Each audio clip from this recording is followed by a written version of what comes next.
ये हद का सावन है या बेहद का संगम युग का सावन है?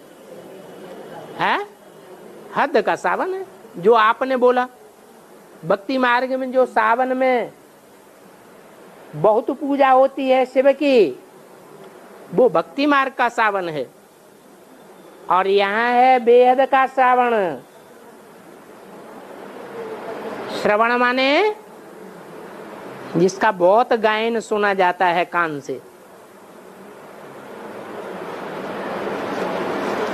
वो हद की बरसात होती है। और यहाँ बेहद की बरसात होती है श्रावण महीने में।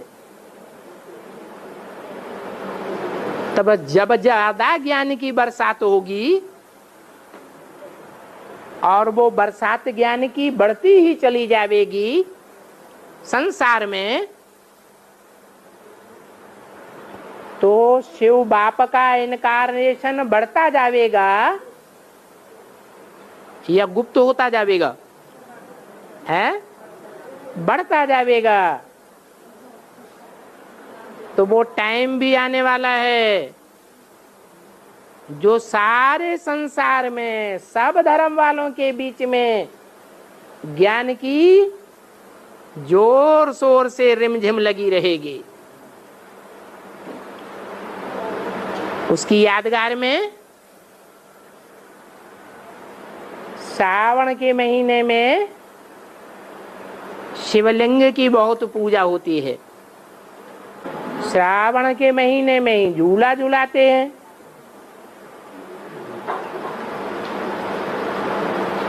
झूला क्या करता है? अरे झूला कुछ करता है कि नहीं करता है? कभी बहुत ऊंचे जाता है, अरे कभी नीचे आ जाता है, कभी बहुत आगे आगे आ जाता है ऊंचा ऊंचा, और कभी एकदम पीछे चला जाता है। पीछे जाता है तो भी बहुत ऊंचाइयों में, और आगे जाता है तो भी बहुत ऊंचाइयों में। कभी बहुत ऊंचा जाता है, कभी नीचे आता है। ये किस बात की यादगार है? और झूले में झुलाते किसको हैं? कृष्ण को झुलाते हैं। अब बाबा ने क्या बोला है कि जो भी चरित्र हैं वो कृष्ण के चरित्र हैं या शिव बाबा के चरित्र हैं?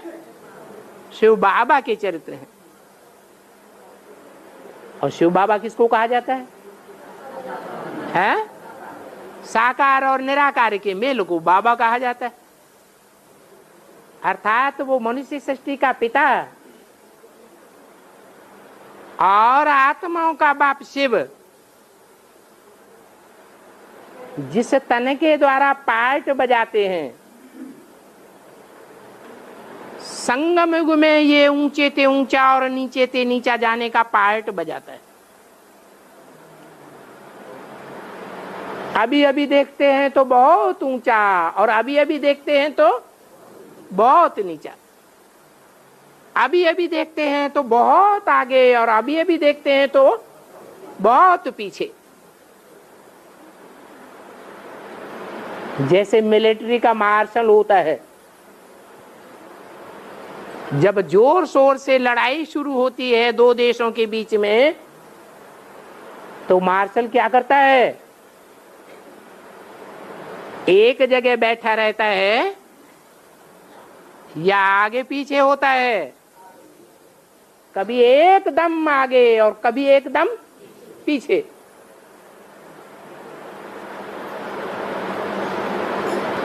तो ये यादगार दिखाई गई है भक्ति मार्ग में, जो कृष्ण को झूला झुलाते हैं। बाप की सारी यादगार किसको दे दिए? कृष्ण बच्चे को दे दिए।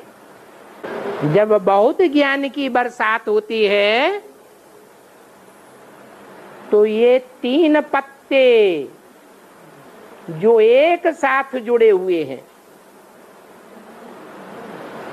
वो कौन से पत्ते होते हैं जो एक साथ जुड़े हुए होते हैं? बिल्व पत्र, उसे संस्कृत में कहते हैं श्रीफल। उसका जो फल है 3 पत्तों वाले पेड़ का, उस फल का नाम श्रीफल है। वो 3 पत्ते जब जुड़ करके पार्ट बजाते हैं, कौन कौन से 3 पत्ते? ब्रह्मा, विष्णु और शंकर। ये तीनों के स्वभाव संस्कार जब मिलकर के एक हो जाते हैं तो ये तीनों श्रेष्ठ बन जाते हैं या नीच पार्ट बजाते हैं? ऐसा श्रेष्ठ पार्ट बजाते हैं कि उनकी यादगार में वो संपूर्ण पार्टधारी आत्माएं शिव के ऊपर अर्पण हो जाती है। संपन्न रूप से अर्पण होने की यादगार है। कौन से महीने में? श्रावण के महीने में। ये ब्रह्मा, ये विष्णु, ये शंकर, तीनों पार्टधारी, तीनों पत्ते अभी जुड़ गए हैं कि अलग अलग हैं? है? अभी भी अलग अलग पार्ट बजाए रहे हैं। एक इधर की तरफ है तो दूसरा इधर की तरफ है तो तीसरा इधर की तरफ है। ऐसा भी टाइम आने वाला है जो तीनों मिलकर एक हो जावेंगे। जब तीनों मिलकर के एक हो जावेंगे उस समय संपूर्ण बन जावेंगे।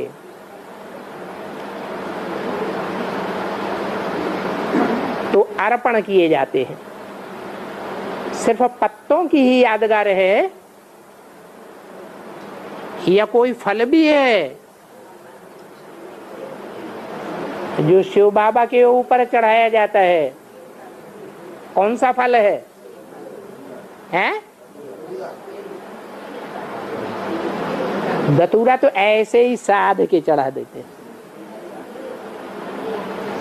धतूरे का फूल भी, फल भी, अक का फल भी, गुलाब के फूल भी, लेकिन एक फल ऐसा है जो धार से तोड़ा जाता है। नाम क्या है? रियल या नारियल? नारियल। माने वो जो पार्ट बजाता है पुरुषार्थी जीवन में, वो पार्ट रियल पार्ट है या नारियल पार्ट है? कैसा पार्ट है? नारियल। और दुनिया को कैसा दिखाई पड़ता है? दुनिया को वो पार्ट रियल दिखाई पड़ता है, लेकिन वो पार्ट रियल नहीं है, नारियल है। वो नारियल कितनी आंखों वाला होता है? त्रिनेत्री होता है। उसको बहुत सी ज्ञान की जटाएं होती हैं। क्या है?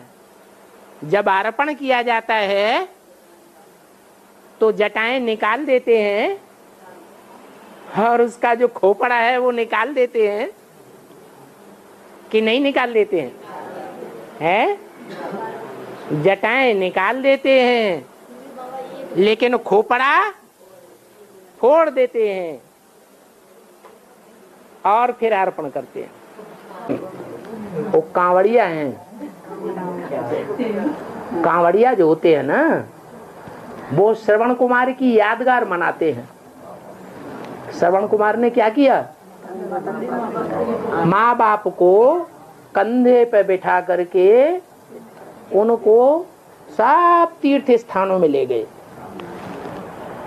सारे देश के जितने भी तीर्थ स्थान थे, गीता पाठशालाएं थी, वो तीर्थ स्थान है या नहीं है? वो सब तीर्थ स्थान है। तीर माने किनारा, आत्माओं को एक किनारे लगाने वाले स्थान हैं। तो सब तीर्थ स्थानों का भ्रमण कराया। वो सोझरे थे अम्मा बाप या अंधे थे? अंधे थे। अब ब्राह्मणों की दुनिया में अंधे माँ बाप कौन है बताओ? ब्रह्म सरस्वती। उन्हें पता ही नहीं है कि बाप कौन है। पता है? और ब्रह्मा की आत्मा समझती है मैं ही बाप हूं, मैं ही गीता का भगवान हूं साकार में। गीता का भगवान मेरे सिवाय इस दुनिया में कोई हो ही नहीं सकता। तो ज्ञान के सोझरे हैं कि ज्ञान के अंधे हैं? अंधे हैं। उनको कंधे पर रख करके गंगा जल लेकर के उनके बुद्ध रूपी घड़े में भरते हैं और उस कांवड़ को ले जा करके शिव के ऊपर अर्पण कर देते हैं। तो ये मम्मा बाबा की आत्माएं भगवान को आज नहीं पहचानेंगी तो कभी तो पहचानेंगी कि नहीं पहचानेंगी? जब पहचानेंगी तो अर्पण हो जाएंगी। फिर गुलजार दादी में जाना बंद कर देंगी या चालू रखेंगी?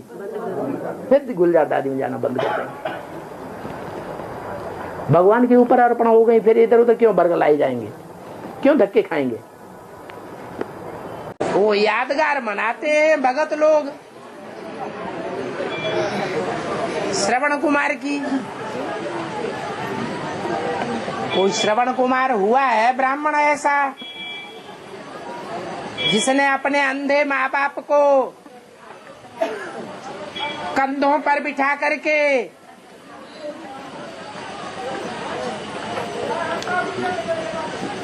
सारे तीर्थों के चक्कर लगाए हैं संगम युग में?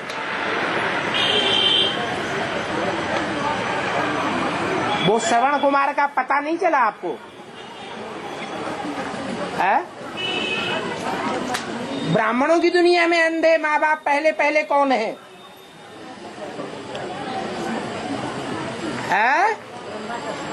जिनको बाप दिखाई नहीं पड़ा, यज्ञ के आदि में भी नहीं दिखाई पड़ा और अभी भी नहीं दिखाई पड़ता है। वो अभी भी यही माने बैठे हैं गीता का भगवान है, साकार कृष्ण के रूप में मैं ही हूँ। गीता का और कोई साकार भगवान नहीं हो सकता। वो अंधे माँ बाप उसके कंधों पे चढ़े बैठे हैं श्रवण कुमार के। उनको लेकर के वो देश देशांतर में चक्कर काटता है तीर्थों पर। ढेर के ढेर तीर्थ हैं।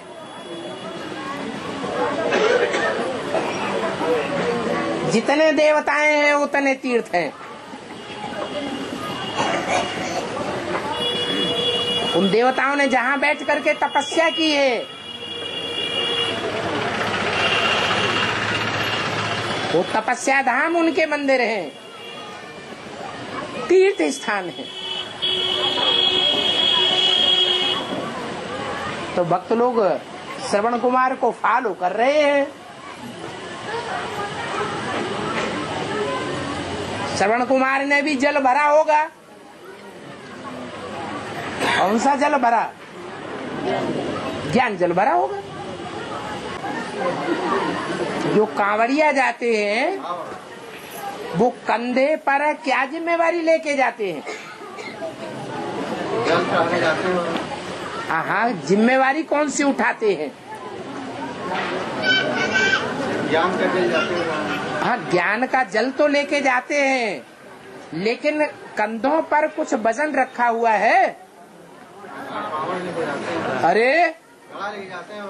अरे कौन से घड़े हैं वो बुद्ध रूपी? उन बुद्ध रूपी आत्माओं के घड़ों के नाम है कि नहीं है? मम्मा और बाबा। और मम्मा और बाबा रूपी बुद्ध रूपी घड़ों में ज्ञान जल भरते हैं और ले जाते हैं शिवलिंग पर। शिव को याद नहीं करते हैं। वो जानते हैं जब इनकी बुद्धि में ज्ञान जल काम कर जाएगा, वो ज्ञान जल जब शिव के ऊपर अर्पण हो जाएगा तो यही आत्माएं बम बम का काम करेंगी। हर हर बम बम है, केवल सामान भरी जाती है। अरे सर्दियां है सतयुग त्रेता, गर्मी है द्वापर कलयुग, दिमाग गर्म रहते हैं। सतयुग त्रेता में दिमाग ठंडे रहते हैं। और संगम युग है श्रावण का महीना, बरसात का टाइम, ज्ञान बरसात होती है। उसे ज्ञान बरसात में भी जब रिमझिम लगी रहती है तब कांवड़िया ज्ञान जल भरते हैं। लगातार ज्ञान जल की बरसात होनी चाहिए। जैसे निरंतर याद से परिवर्तन होता है, वैसे निरंतर ज्ञान जल की बरसात चाहिए। तो कांवड़िया भी बरसात में, श्रावण के महीने में ज्ञान जल भरते हैं। श्रावण के महीने में शिव की पूजा होती है। इधर कार्तिक मास में, उत्तर भारत में श्रावण के महीने में, यहाँ मना जो भारत का विदेश कहा जाता है, वहाँ कृष्ण की मान्यता ज्यादा है। अंग्रेज लोग लॉर्ड कृष्ण की हिस्ट्री को जानते हैं थोड़ा बहुत, या शिव बाबा की हिस्ट्री को जानते हैं, तो उसका फाउंडेशन यहाँ पड़ा हुआ है। यादव कहाँ के रहने वाले हैं? कृष्ण यादव था या पांडव था? यादव थे। तो यादव रहने वाले कहाँ के हैं? विदेश के हैं या स्वदेश के हैं? विदेशी हैं। तो भारत का विदेश है दक्षिण भारत, तो किसको मानेंगे? कृष्ण को ही मानेंगे ना। पांडवों को बताया गया है कि पांडव जो हैं पंडा के पुत्र हैं, उन्होंने कृष्ण को पंडा बता दिया। लेकिन पंडा तो अलग है और अलग है, और कृष्ण तो अलग है। कृष्ण की को हम पंडा थोड़े ही कह सकते हैं। पंडा बाप तो शिव बाबा है ना।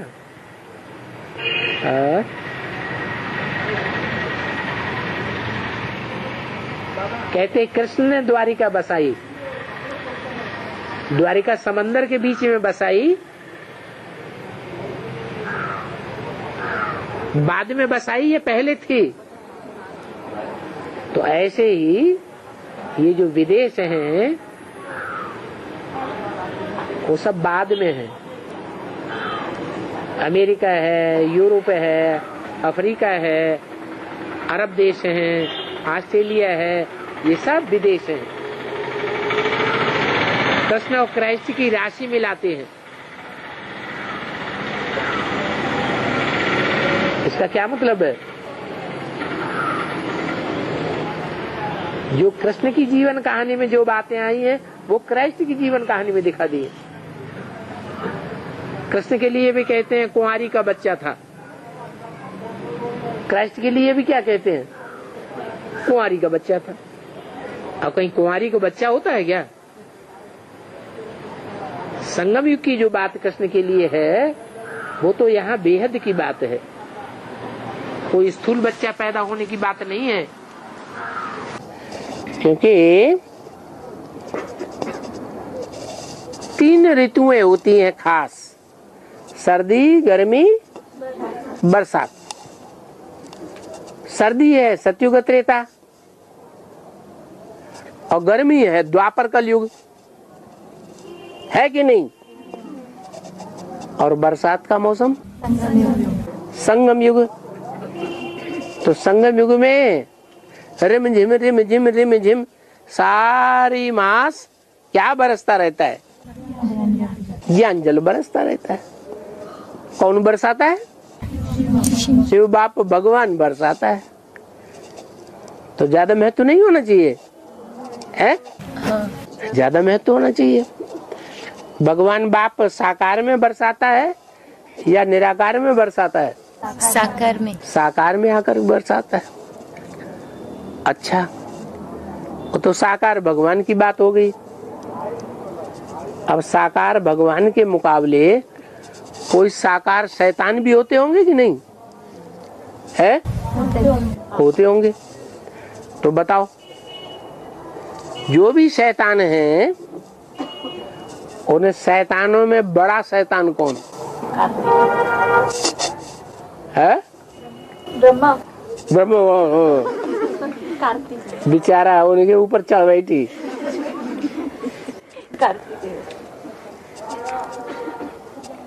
कौन सा धर्म है जो बहुत शैतानी करता है? इस्लाम है? इस्लाम धर्म। फिर इस्लाम धर्म का बीज कौन हुआ? कार्तिक। तो कार्तिक मास उसके लिए पूजा जाता है। वर्ष में 3 ऋतुएं होती हैं। बरसात का मौसम, वर्षा काल, शीतकाल और ग्रीष्म ऋतु, गर्मी की ऋतु। वर्षा काल है संगम युग, जब ज्ञान की बरसात होती है। उसमें भी खास टाइम है श्रावण का महीना। रिम झिम रिम झिम रिम झिम लगी ही रहती है। शीतकाल है सतयुग और त्रेता। दिमाग ठंडे बने रहते हैं, कोई काम विकार की गर्मी नहीं, कोई क्रोध विकार की गर्मी नहीं। द्वापर कलयुग है गर्मी का मौसम।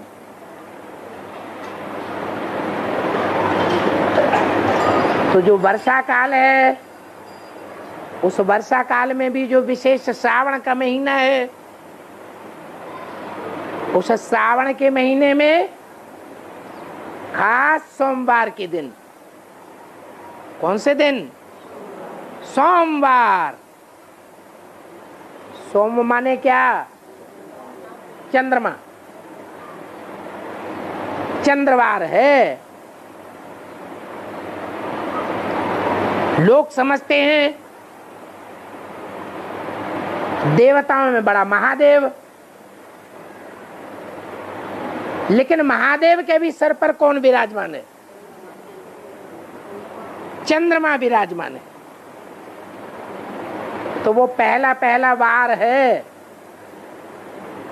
सोमवार, जबकि कृष्णचंद्र रामचंद्र कलाओं में बंधने वाली आत्माएं है ना, उनमें परमपिता परमात्मा प्रवेश करके पाठ बजाते हैं।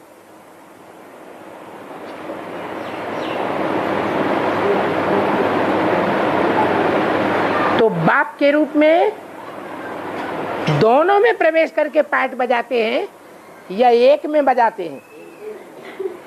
एक में बजाते हैं। वो एक लिंग है, उसमें निराकार बिंदु प्रवेश होता है। इसलिए सोमनाथ के मंदिर में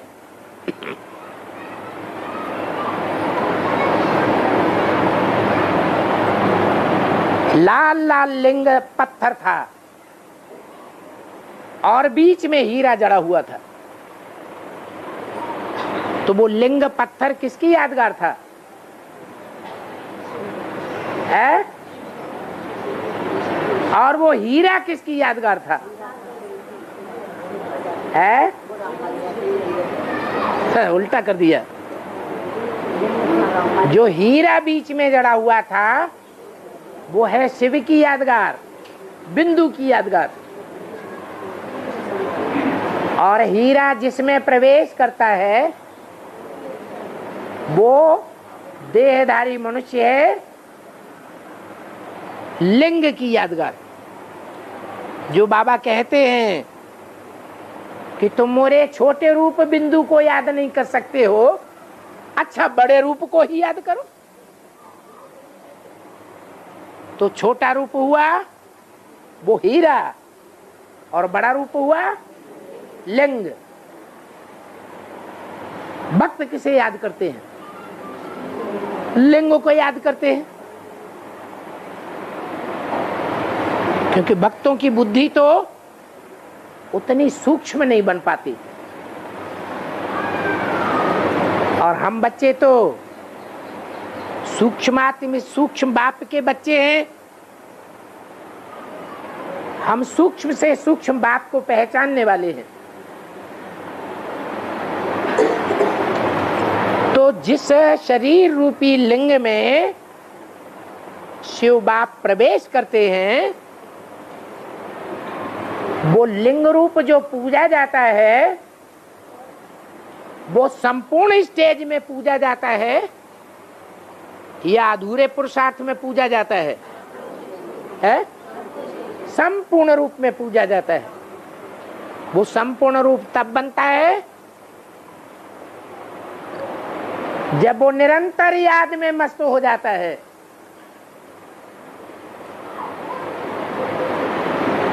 शिव की याद में कोई अंतर नहीं पड़ता।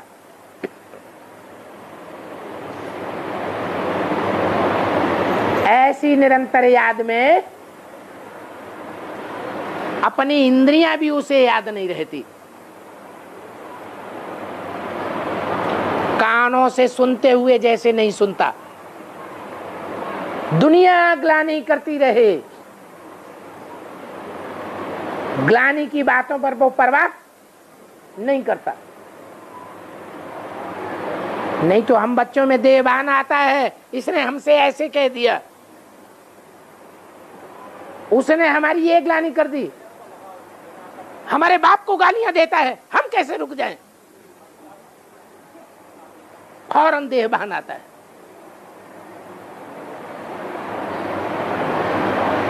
तो उसे देह की याद नहीं रहती, देह की कर्मेंद्रियों की याद नहीं रहती। कर्मेंद्रियां जैसे हैं ही नहीं।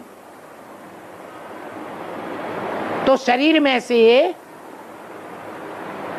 कर्मेंद्रियां निकाल दी जाए, टांग निकाल दी जाए, हाथ निकाल दिए जाए, बाहें निकाल दी जाए, इंद्रियों का वो हिस्सा, नाक, आंख, कान, मुख वाला हिस्सा निकाल दिया जाए, तो क्या बचेगा? लिंग बचेगा। वो जो लिंग है वो कोई आत्मा है या नहीं है? आत्मा तो है, लेकिन बाप उसमें प्रवेश करके ऐसा पुरुषार्थ कराते हैं कि वो पुरुषार्थ की संपूर्णता पर बाप समान बन जाता है। जैसे बाप निराकारी, निर्विकारी, निरहंकारी है, वैसे ही पहले नंबर में निराकारी, निर्विकारी, निरहंकारी कौन बनता है? शंकर बनता है। इसलिए शिव के साथ किसका नाम जोड़ा जाता है? शंकर का नाम जोड़ा जाता है। दुनिया में 33 करोड़ देवताएं हैं, देवात्माएं, उनमें से कोई का नाम नहीं जोड़ा जाता, एक शिव का नाम जोड़ा जाता है। क्या कारण है? ब्रह्मा शिव नहीं कहेंगे, शिव ब्रह्मा नहीं कहेंगे, शिव विष्णु नहीं कहेंगे, क्या कहेंगे? शिव शंकर भोलेनाथ। तो वो जो लिंग रूप है, संपूर्ण स्टेज की यादगार, वो लिंग भी तो कभी पुरुषार्थी रहा है कि नहीं रहा है? तो वो पुरुषार्थी जीवन में उसने ऐसा पुरुषार्थ किया है कैसा पुरुषार्थ?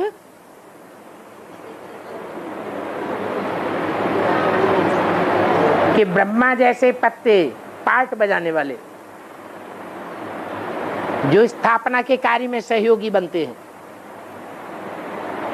विष्णु जैसे पत्ते जो पालना में पार्ट बजाने वाले हैं, और शंकर समान बच्चे, शंकर समान पत्ते जो पापी दुनिया का संहार करने में पार्ट बजाने वाले हैं, ऐसे बच्चों को चुन चुन करके शिव को अर्पण किया है।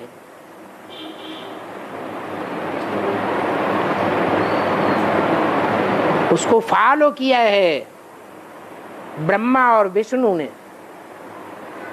और ब्रह्मा और विष्णु के फॉलोअर्स ने। इसलिए भक्ति मार्ग में उन पत्तों का नाम दिया हुआ है श्रीफल के पत्ते। वो कौन सा फल है जिसको श्रीफल कहा जाता है? बेलपत्र। बेलपत्र को श्रीफल क्यों कहते हैं? श्री किसका नाम है? श्री कौन है? श्री है लक्ष्मी। लक्ष्मी का एक नाम है श्री, क्योंकि वो सदैव पवित्र रहने वाली है।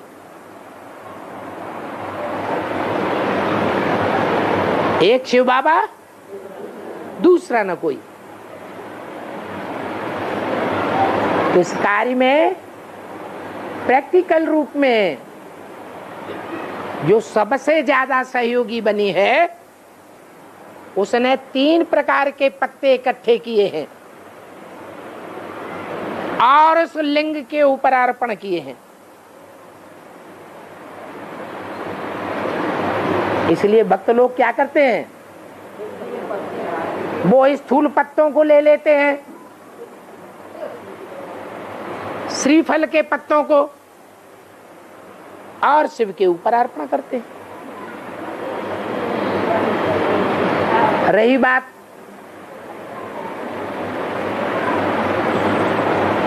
अक के फूल,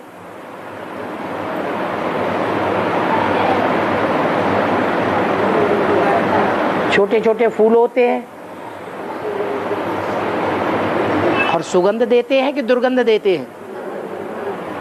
दुर्गंध देते हैं। ऐसे छोटे छोटे फूल भी जो दुर्गंध देने वाले हैं, अर्थात व्यभिचार की बदबू उनमें भर चुकी है, पतित है ना, वो भी तोड़ करके उनके ऊपर चढ़ा दिए जाते हैं कि ये भी पावन बन जाएंगे। फूल किसे कहा जाता है? अरे पूरी बात तो सुनो। फूल किस लिए कहा जाता है?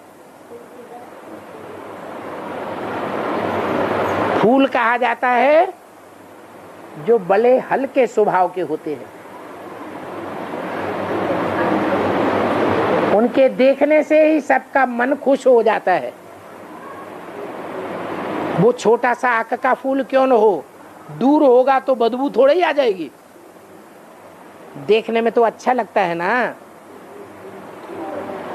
और आक का फूल जो वैद्य लोग हैं वो सबसे ज्यादा प्रयोग करते हैं दवाइयों में।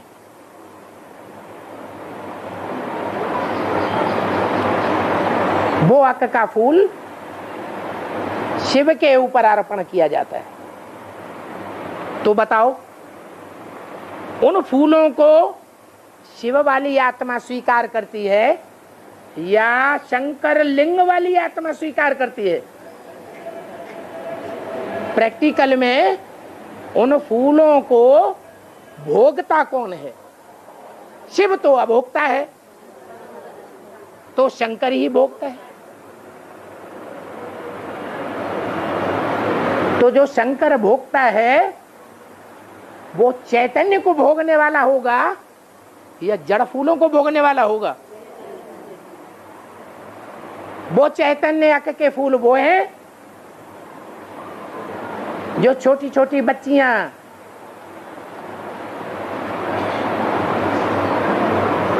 गंदे गंदे परिवार हैं, जिनके लिए बाबा ने बोला है बाप बच्ची को नहीं छोड़ता, मामा भांजी को नहीं छोड़ता, चाचा भतीजी को नहीं छोड़ता, भाई बहन को नहीं छोड़ता।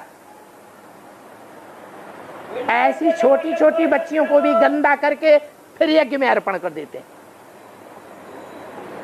वो है अक के फूल।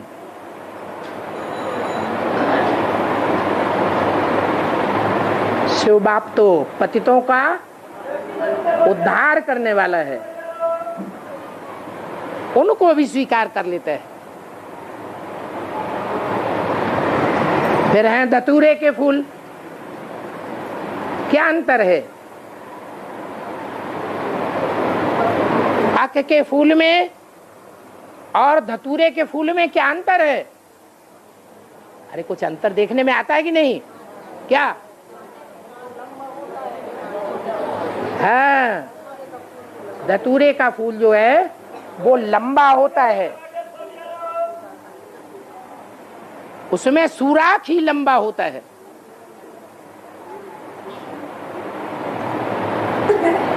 दुर्गंध भी आती है, दुर्गंध व्यभिचार से निकलती है। तो बाबा कहते हैं जो वैश्याएं हैं, कुब्जाएं हैं, अबलाएं हैं, सबल पुरुष उनके ऊपर आक्रमण करते हैं, वो उनके आक्रमण का मुकाबला नहीं कर पाती हैं, अपने को शिव शक्ति नहीं समझ पाती हैं, उनके वशीभूत हो जाती हैं। वो बूढ़ी बूढ़ी माताएं